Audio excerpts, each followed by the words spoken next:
નમસ્કાર મિત્રો, સ્વાગત છે તમારું અમારી યુટ્યુબ ચેનલ.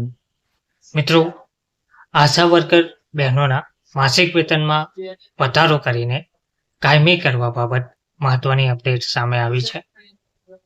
આ માટે ગાંધીનગરમાં ઉમટી પડેલી આશા વર્કરોને મુદ્દા ઉકેલની પણ આશા જોવા મળી રહી છે. વિગતવાર માહિતી જોઈએ તો આંગણવાડીના કર્મચારીઓના માસિક વેતનમાં વધારો કરવામાં આવતા હવે આશા વર્કર કર્મચારીઓમાં પણ માસિક ફિક્સ વેતનમાં વધારો કરવાની માંગ ઉઠી છે.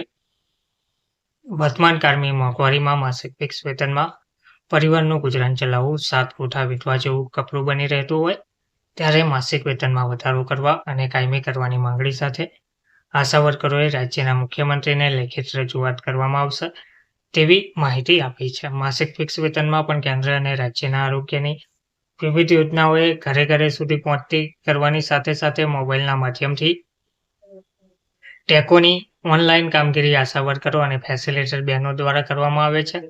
હવે માસિક ફિક્સ વેતન મેળવતી આશા વર્કરોને ઓનલાઈન ટેકોની કામગીરી મોબાઈલના માધ્યમથી કરવા માટે મોંઘા ભાવના મોબાઈલ લાવવા માટે અધિકારીઓ દ્વારા દબાણ કરવામાં આવતું હોવાનો આક્ષેપ આશા વર્કર કર્મચારીઓએ કર્યો છે.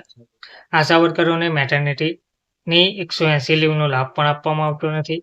મહિલાઓને ડિલિવરી માટે દવાખાનામાં લઈ જતી વખતે રાત્રે તેઓને મળતું અલગથી ભથ્થું પણ આપવામાં આવતું નથી.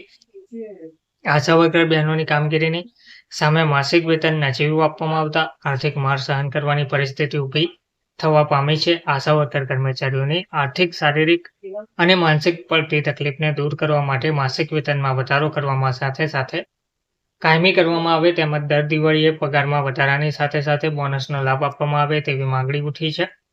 વધુમાં આશા વર્કર કર્મચારીઓને 40 વર્ષ પછી પેન્શન યોજનામાં સમાવેશ કરવામાં આવે તેમજ રાત્રે મહિલાને લઈ જતી વખતે અલગથી ભથ્થું ચૂકવવાની સાથે સાથે સરકારી કે ખાનગી હોસ્પિટલોમાં રિફ્રેશ માટેની વ્યવસ્થા કરવામાં આવે સહિતની માંગણીઓના ઉકેલ માટે રાજ્યના મુખ્યમંત્રીને રજૂઆત કરી હોવાનું આશા વર્કર કર્મચારીઓએ જણાવ્યું છે. ધન્યવાદ.